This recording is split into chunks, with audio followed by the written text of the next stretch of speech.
Hello again, everybody. I'm here with. What do I introduce you as?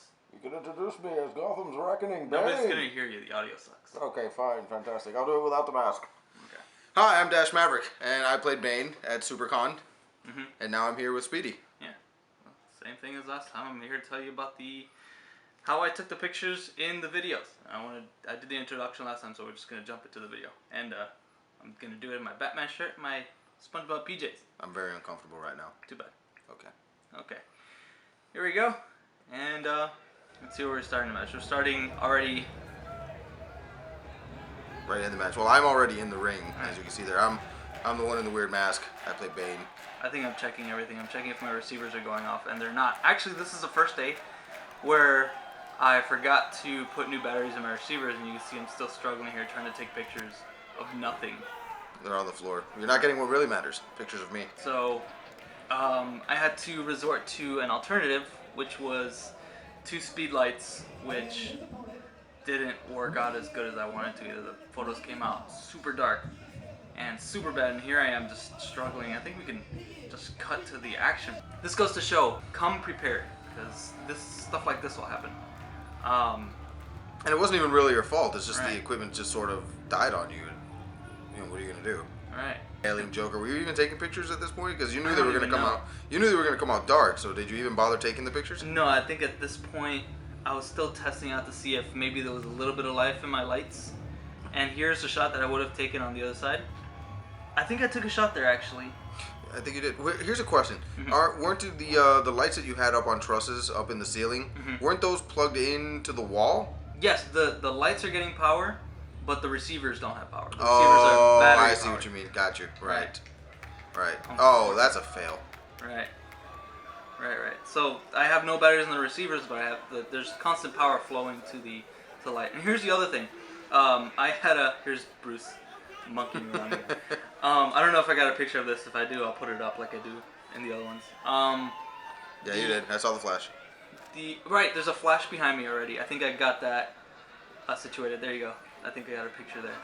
I have these PVC made tripods that go well above the ropes, because I hate to get the shadow of the ropes, but I still think that the flash still casts a shadow. I wasn't tall enough, like the studio lights. Got you. Oh, it's always better. I mean, if you're coming down from the roof, Right. that way you avoid the shadow altogether. But Exactly, yeah. yeah. But the trusses are a nice touch if you're in a place that doesn't give you the luxury of having the roof with the rails to hang your trusses. Yeah, I think I'm gonna have to invest in some other tripod. But the problem I had before, I think I'm going back to check on the tripod to readjust here. I had my cables running across the ceiling and down a wall, but in the same outlet that I was using primarily, the what's it called? The caterers? Oh, the caterers, yeah. They were using a register, so I had to run another extension going across, and Oh, wow. that was just another problem that I had to deal with that day. So I hear some action shots. Here's you just shoving him around. I Yeah, think well, he that's was a good beating shot. the crap out of me. That's what happens. Well, I think the mask helps with it. It does a little bit. You can actually hear it though when he lands, and your camera's a lot closer to the ring than any of the other cameras. Like the Right. hard cams, maybe 30 or 40 feet away, so you can't really hear it. Right, it's way back. Yeah, but your camera, even though it's got that tiny microphone on it, it's really close, so you can actually hear some of the more stiff shots. That's stupid flip camera. Which is really clumsy to have that flip camera right next to my lens every time I go under the ropes. As you can see, I hate having shots that are in front of the ropes. Yeah. I sometimes get the ropes when I have no choice, but other than that, I'm always like in the ring. Like you can see right here, I'm under the ropes, and Yeah. I switch over when I Pop have to. over. Yeah. Which is something you had to learn, because in the beginning you had a lot of ropes in your shots. Yeah. And Yeah. you learned it later on as you went through. You got to go under the ropes, you got to go between the ropes, that way you don't get the ropes in the shadow in your shot. Actually, I started my first. It wasn't my first. Yes, it was my first. I took my new camera that I got for Christmas to a D1PW show. Yeah. Was that where you still my photographer manager? No, at you the weren't time? wrestling. Oh, wasn't I? Oh, that's right. Joker was. It was Joker. And we It was went Joker's first Joker's debut match at D1PW. at another company. That's what it was. Yeah. Right. And I think who did we see there? It was the lifeguards that Yes. I remember the most, because our friend Mambuka Jaisal. Forget his name. Jaisal Mambuka. All right, I'll just call him Mambuka. I call him Goldstein, but that's for different reasons. Right. I remember I still have a picture of him with one of the lifeguards for some reason. Okay. I think it was before he left and he wanted a picture with him. I don't know what it was, but I remember I took a picture. And that's where I remember. And then I did the Cayocho show. Ah, yes, the Cayocho show. I Which love that was show.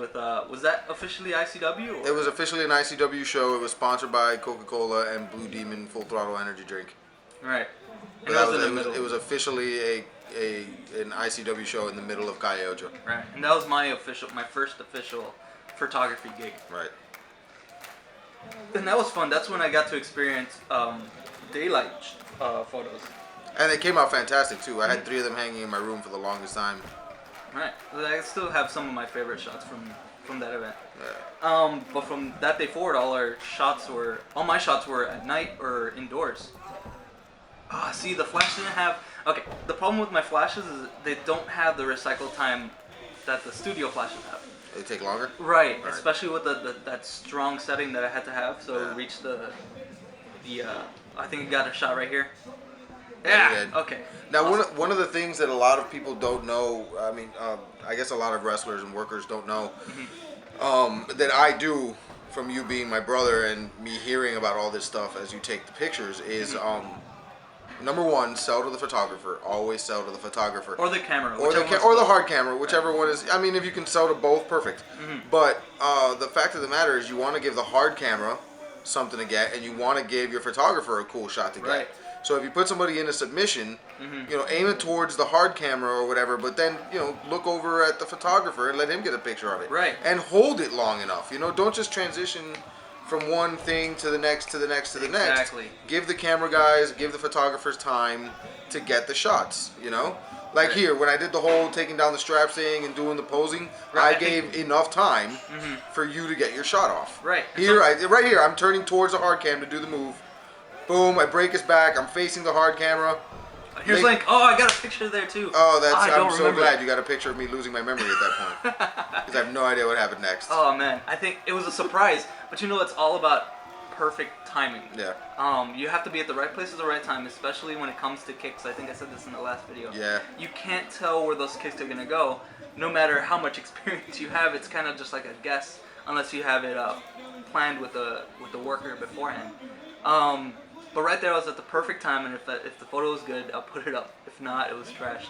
But And I'll tell you sometimes when I know that something big that I'm planning something Right. big, I'll let you know ahead of time so that you can get yourself into position. Right. But just really from the experience of you being in the business and being around the business for so long, you already know if somebody sets up somewhere where to stand because of what's coming next. You can already read. You can read us almost as well as we can read each other. Right, yeah. I think what a lot of that experience is running the ropes. I know exactly. Whenever somebody does a tackle, I already know. Where they're running in the other way. Wherever Yeah. they're running, get in the middle. Yeah. So that's what I do. I mean, at least a lot of times I try not to be in the middle. But when it comes to running the ropes, that's when like a drop kick will happen. All right, can I just tell you something right here? Speaking about knowing where the photographer is and about taking pictures and stuff, Right. I really wanted a picture with this belt because it's the brand new one. So I made sure to grab it, hold it, turn towards the camera a few times. I think I didn't get you holding it. I though. don't think you did. I I really don't was think you did. focusing on Aaron. I think It's that was fine the because picture. I took the picture later, but I wanted to make sure that I had that belt in my hand Right. for at least a few seconds so you could get a picture of me in the ring with it. Because that's probably the closest I'll ever come to holding the belt. All right. So you said you were talking about. I was talking about feeding to the camera. I wanted to go back to that, right? And in one of the nights, I forgot what it was. I think it was the third night. Yeah. Where Hacksaw Jim Duggan. Jacksaw. Hacksaw Jim Duggan. Hacksaw Jim Duggan fought against Cobra Commander. Cobra Commander, which Right. is actually played by Sean Prime. Yes, perfect. During the match, it was me. It was a videographer, me, videographer, and as soon as Hacksaw Yes. hit the ground during a submission, he fed to the first videographer, to me, and then the next videographer. So I just That's wanted to. knowing what you're doing, man. Right. Knowing where you are in the ring. That's great ring awareness. He's a freaking veteran. He's Right. been in the business for like 60 years now. And all this spinning around that you're seeing right now, that's coins.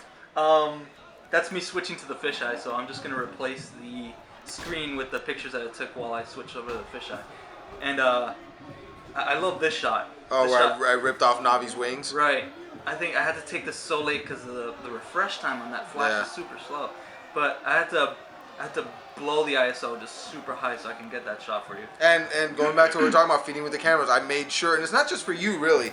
At this point, it was also because since we're on the floor and the crowd is all around the ring, Right. there's people on the other side who couldn't see what I was doing. Exactly. So I made sure when I grabbed Navi's wings, I held them up and I kept them up there till everybody saw it. Right. Right. You know? I actually noticed I go back to fisheye right here because I think Link is gonna go over the top rope. I think he could. I noticed this. Does he? No, he didn't go over the top rope at this one. I think it was. Did he go through? No, at this one he was knocked out because Joker did something to him on the ropes, and But I think it's me and Joker just fighting around the ring, so you're not really missing anything except us stiffing each other a bunch. Right. Well, I think at this point, whenever the two, if it's three people, Yes. if it's three wrestlers, when two go out there to fight, the other one seeks advantage of this, tries to take you both out at the same time. Yes, So he does. that's- He does eventually do it in the match. Right. A little bit further on. I think Joker and I actually wrestled all the way around the ring and came back around. That's right. That's me running around. I think I got a picture of you chasing Navi at this point. Oh no, was it before? Oh, you know what happened on this night that sucked because of the refresh rate on your flashes? Right. Is, well, I had a dude in the crowd holding up this like custom made Patrick that's Star right, right, cardboard cutout, and he's wearing a Bane mask, and it looked really cool, and everybody was marking out for it. And then he's holding it in the crowd, and I throw Joker into the Bane, the Patrick Bane, and hoping that you would get a shot of it. Right. But because your lights didn't come back on in time, you Right. weren't able to get there. Yeah. So unfortunately, I broke Bane Patrick, and nobody got to see it. Right. What was There's it? no record of it. No, the other videographer didn't get it. I'm sure one of the videographers got it because I think Link's brother, Link, who's played by Aaron Agnew, his brother got a shot of it from where he was standing. Which, by the way, Aaron Agnew, an amazing worker. Absolutely. An Oh my amazing God! worker. Every Yes. time he gets in the ring and I'm ringside, I always get a Aaron, shot. a front page shot. Yeah, There you go. yeah. A Awesome. cover shot. Aaron Right. Aaron is quickly moved up into my top 3 favorite people to work if he's not at number 1 already. And he might have moved up to number 1 because Jack Zero, who was another one that I love to work all the time. Yeah, he stopped wrestling. Yeah, he stopped wrestling and he moved out of state. I think he moved to Boston. Ah. Oh well. Yeah. You guys set up the table. I didn't think I got this entire match, but I know I got that shot. You 'cause got that flash. shot because I saw the flash go off, Right, yeah. but look how weak that flash was compared to the ones from the other video. Yeah. The first video. Those flashes were going off super strong, and here the flash is super weak. So my ISO had to be up at 800, 1,000. Yeah. It's just so much grain.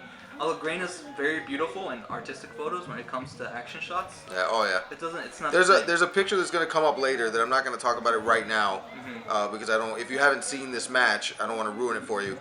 But there's a point a little bit later on in the match where it's a shot that I really hope that you'd get, and you did Right. get it, but unfortunately your flash didn't go off. Right. And it's right here. No, actually, I think this is the first time, and I was so sad that I didn't get this shot. I'm sure Aaron was pretty sad about it too. I threw my camera down in disappointment, and I switched positions just to. Even though I was disappointed, I still had to remain focused because I knew a next spot was coming up. So. And you know what I'm always wary about is whenever somebody throws me out through the ropes and I see you there, I'm always afraid I'm gonna kick your camera. But No. you're pretty on top of things, Right. and I've got those ninja skills of years being hit by shoes and chairs. Now, you gain this reflex when you're in between the ropes. yeah. You pay attention to what's going on, and if somebody comes your way, you know you gotta get out of the way. If not, your equipment's going. All right, so here's a little bit of behind the scenes stuff that I'm only gonna reveal to you guys because you're watching this video. But at this point, I'm really upset because Joker just stole the victory from me. Link is laying in the ring. The table's only half broken. So I looked down at him and I very mockingly said, "You know I'm gonna have to put you through this table now." Is there anything you want to plug or anything? Any pages or? Oh, of course, I want to plug all of my pages. Right. I do a lot of things. I don't just do wrestling. So please check out Team Maverick Entertainment on Facebook, which will probably be down here. I don't know where they do the annotations now, but right here. Also, if you get a chance, I do improv comedy once a month at the Just the Funny Theater. So go to this link and check out our improv troops, and please come out and watch us because that's very, very entertaining and very, very fun for everybody.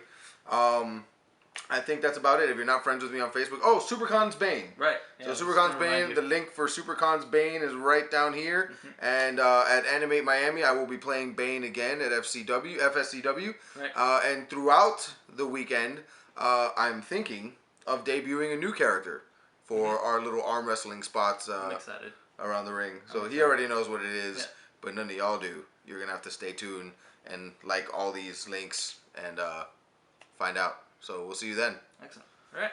And I think I've got nothing. I'm going to just put all the links. You like to just end all your videos in a, huh? I wonder what happens next. Let's end it like The Sopranos in mid